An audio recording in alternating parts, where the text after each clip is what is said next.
Twitter actually came by and dropped off some of its babies. If you've looked at the schedule, you know that we have Vine and Periscope, and they're both video plays, so they've been bickering backstage. We thought that we would bring one up and give them a little rest time. So please welcome to the stage Jason Mante of Vine and our moderator, Matthew Panzarino.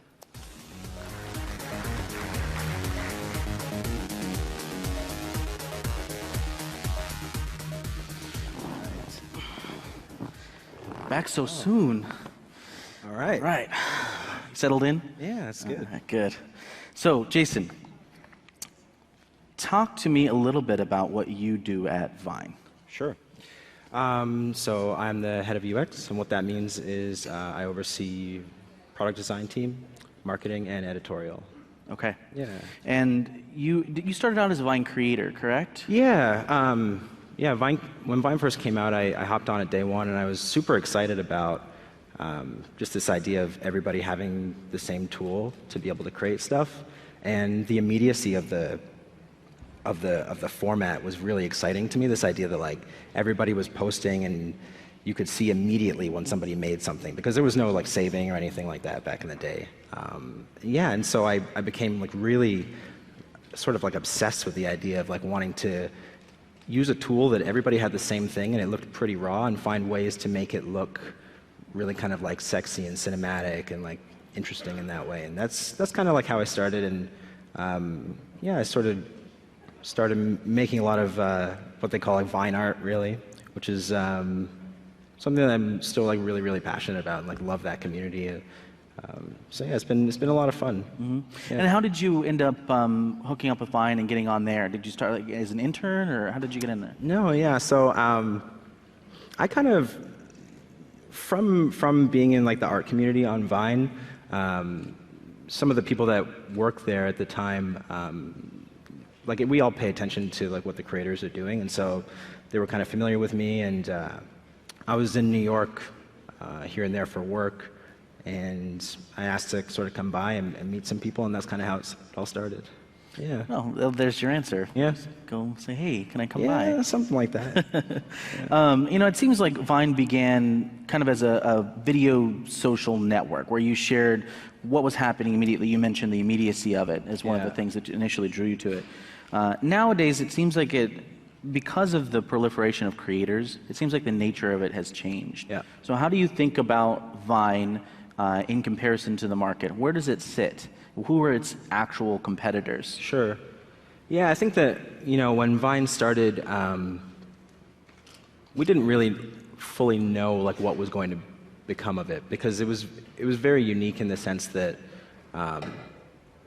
having a mobile first like video experience like that was pretty new, especially with a format that had such limited characteristics, like the 6 seconds at square, things like that.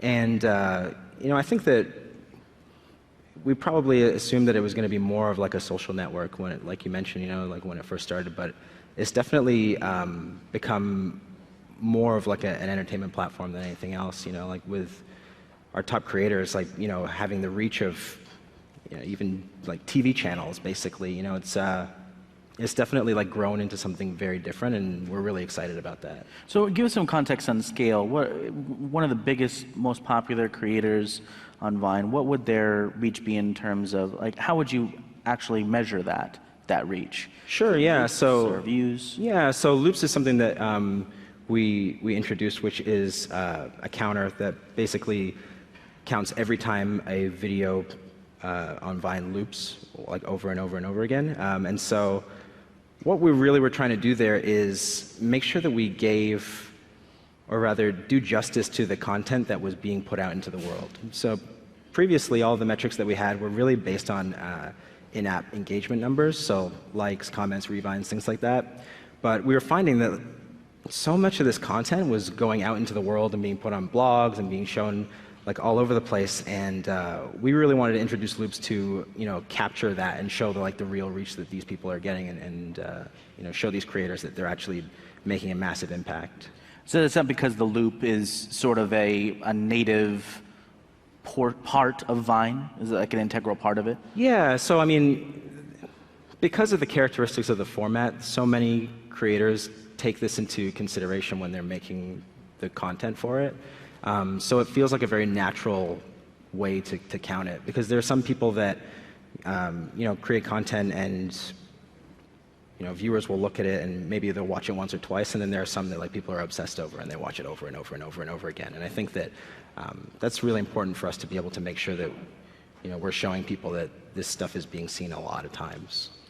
So you mentioned earlier that the way that you're looking at it as an entertainment platform. So would you say that a competitor for Vine, or sort of the area in which you'd like to see it compared, would be what, like YouTube or Netflix or broadcast TV, or what is it competing with? Sure. I mean, Vine? I think that there definitely can be similarities to some of those companies in the sense that we're a product that uses video as a medium, and people can watch that content, and there can be people that broadcast themselves in different ways. But I do think that like what we're doing is a little bit different from that, and I wouldn't necessarily say that any of those people are like direct competitors or anything like that. Okay. Yeah. Would you say Instagram is still a direct competitor to Vine? No, I wouldn't say so. I mean, like we kind of think of ourselves as more of like an entertainment network in a way. It's like somewhere in between those two worlds. Okay. Yeah. I mean, you talked a little bit about constraints, it's like the beginning especially. Now you've added more creative tools to the platform. When I used to teach photography, and I would always tell my students, I would have them use a fixed lens, and I would tell them, your zoom is your feet. Yeah. Like move, right? That's how you get closer. Yeah. That's how you change your frame. So it seems like Vine, some of the constraints that Vine has may contribute to the creativity that the creators have to contribute to their Vines. Is that what you're seeing with that? And how do you think about adding features then? Yeah, that's a good question. I think that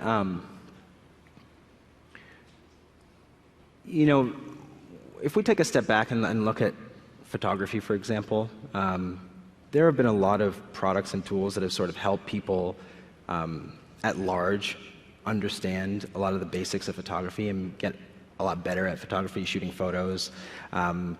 And I think that one thing that was really helpful with Vine was that because of those constraints, we sort of started to eliminate a lot of the things that can kind of get in the way of telling a really good story, like worrying too much about super fancy editing things and like things like that. And I think that like with all the other products that are doing video now, everybody's kind of helping sort of change this idea of how difficult video is and to tell stories with video. And so we want to make sure that like we're making sure that we take time to think about like what our creators are actually using, what could be really helpful for them, and what things may or may not seem like they're going to produce like cookie cutter results. When you ask about like tools and things like that, like one thing that's really important to us is that we're not particularly interested in creating things that like necessarily just produce the same thing over and over again. I think that it's really important to create tools that allow people to, yes, make their stuff better, but also have the freedom to do it in many different ways. So if you're talking about Vine in terms of loops, for instance, or like artists on Vine, what kind of scale are we looking at now, and how big is Vine? Yeah, so we're seeing more than 100 million people visit Vine in one way or another across our mobile app and the web every month. So 100 million people watching like a curated video experience of some sort, or curated by themselves. Right now you have two ways that people can do that. Yeah. You have the channels. Mm-hmm. And so how do you approach that? Like too much curation and you're telling them what to watch, not enough, and so I think it depends on the viewer, right? So some people are very invested in wanting to build up a huge graph like some other products, and then some people want a more kind of passive experience where they can just like hop into something and know that it's good. And so to answer your question in terms of like how do you know which is too much, I think it's really about like how the product communicates that to the user. They have the option of either hopping into an Explorer-like experience where we have a lot of curated content, or they can choose some of the other paths like looking at profiles or looking at their home feed that they've curated themselves. So let's talk about creators for a minute. Since they are a big part of Vine, obviously it's as a user-generated platform, how do you think about maintaining a level of quality or do you at all think about maintaining a level of quality in terms of the people that are contributing content to Vine? Sure. What do you mean by quality specifically? Usually, the more users you get on a platform, the more variety you're going to see, and sometimes that variety is something that you wouldn't necessarily, like maybe they're experiments, and maybe stuff that you wouldn't want to surface in your curation. Got it. Yeah. Yeah. So I think that it's important that we sort of pay attention to what everybody's doing across the board, like first and foremost, Whether it's a fart joke or like because the thing modern is art. that like it's not really so much up to us to like dictate whether something's good or not. I think it's more about making sure that what a viewer sees, like when somebody's like watching Vine, they have a really killer experience. And so if they're really excited about that, then that's something that we want to pay close attention to and kind of understand, okay, like what is it about that makes it great. But I do think that more than anything, we want to make sure that we're also surfacing like really killer content that might not have seen the light of day, but just for whatever reason. And so you see things like editors' picks and the stuff that we put in the channels. These are ways for us to make sure that like, that we can, pay tribute to these amazing creators that spend an insane amount of time like really pushing the boundaries of what this format can be. And B, like show people that like there are all kinds of different shades of content on Vine, and that you can have a really amazing experience like no matter what kind of angle you're coming at. So what's a recent, to kind of pull that out a little bit in terms of quality, what's a recent example of something that you saw as a sort of milestone, like a Vine that got a lot of attention, or a creator that got a lot of attention, or maybe a movement? Sure, like yeah. Yeah, it's an interesting question. There was recently Ryan McHenry. He's a Viner that he started this meme where it was called Ryan Gosling. Won't eat the cereal? Yeah.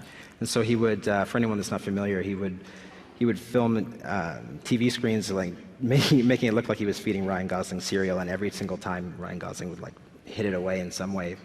But what was really interesting about that is, you're asking about like something that got a lot of attention.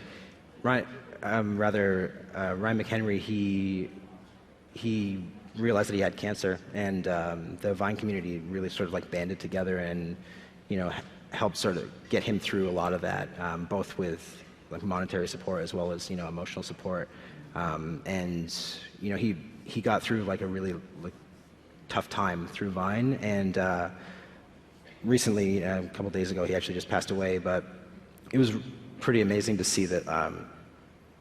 Again, like the community came together, both like on Vine, the platform itself, and off it. Like there was a huge like group of people on Reddit that were sort of banding together in honor of him. And Ryan Gosling actually like made a Vine. I think it was last night of him like eating cereal in honor of him and finishing the loop. Yeah, it's like really interesting to kind of see these things that exist in this digital space like on Vine, and then kind of like step out into the real world and have this very tangible element to it. And so you mentioned the external networks like Reddit taking a part in gathering those community members together. Have you ever thought about doing something like that within the product, within the app Vine? Yeah, I mean, definitely see a lot of communities forming on their own on Vine, and it's definitely something that we pay close attention to. There are a lot of really interesting people doing really cool things, and that goes from like a wide span of like, okay, here's a group of people that are really into sports, for example. But then there are like really, really niche communities that do amazing things, and we want to make sure that we're supporting them in every way that we can. So do you think that the Vine as an entertainment network, do you think that this is something that will always remain sort of like an ancillary option for people? Or do you think this will supplant a traditional watching broadcast TV, kind of method or mode of entertainment for this next generation of kids that have grown up with a phone? They get an iPad or an iPod Touch, start looking at Vine, and grow up, and maybe 5 years from now, is Vine their TV channel, TV Sure. station? Yeah, I mean, we definitely don't have any kind of like mission to abolish TV or anything like that.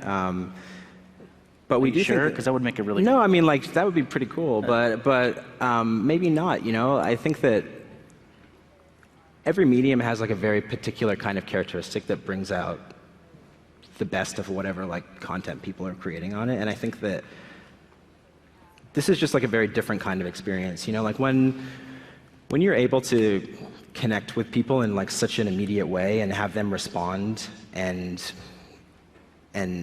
shape their content based on their audience, and I don't know, it's a very kind of like interesting thing that is very different from traditional media and traditional entertainment. And I think that that's why we kind of see it as like this separate thing.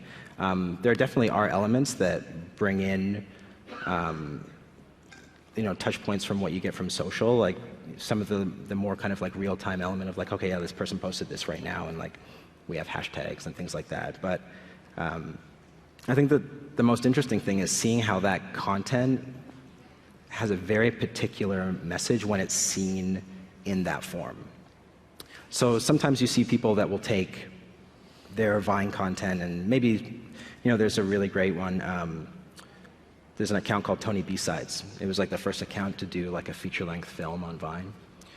It was over like 600 or 700 posts, like pretty awesome. And it was really interesting when he did all this stuff, and it was an amazing experience being able to like watch these posts come in, and it was very dramatic. People were like talking in the comments, and it was going back and forth, and he was like watching this thing happen. And what's amazing is to think about after the fact. If you watch it in the kind of compressed form where he like took all of them, stitched them together in a single video, it's a very different experience. Like if you watch it on YouTube or something. Yeah, for example. And I think that like the thing that's missing there is the fact that that content was made knowing that all of those other elements play a part in communicating that story.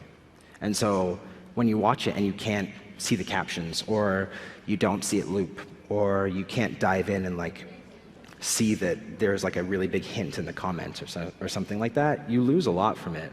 And so I think that this is something that like more and more with any platform really, right? But creators are like becoming incredibly sensitive to the unique characteristics of the platforms, and I think that that's where I say like we're not necessarily like trying to take out TV or something. We're doing something very different.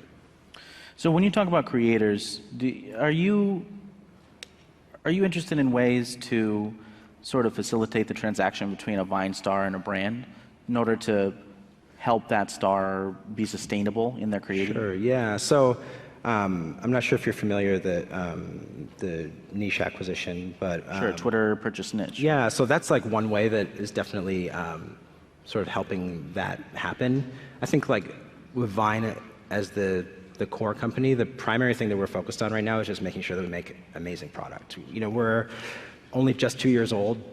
We're still pretty new. And I think that there are a lot of things that we can still do to improve the experience and make sure that it's amazing. And there are plenty of ways that creators are finding to have sort of like a full-time income by being on Vine. So you're not currently focused on monetizing Vine in another way. What about like the core monetization? Sure. Yeah. I mean, right now we're like just focused on the product, but would we like to make money sometime? Sure, of course. Yeah. That's good. That's always encouraging to hear. Yeah. What's your best case scenario for the future of Vine? Yeah, I think that like I wouldn't necessarily be able to tell you what it looks like, but I can tell you that more than anything, the best case scenario is when we do all the hard work that we need to do to make sure that the kinds of like real life tangible experiences that are coming out of this digital product, those are manifested in a way that feel very real. And so when you see things like, a girl saying "on fleek," and then it becomes this like insane like cultural movement, and like Nicki Minaj is referencing it on stage, and like all these kinds of things. Vine played a really big part in that story, and I think that more than anything, best case scenario is for us to enable those kinds of things to continue to happen, for us to continue to like help shape and affect culture, and really like connect people through stories specifically. I think that would be pretty amazing if we can continue to work towards that.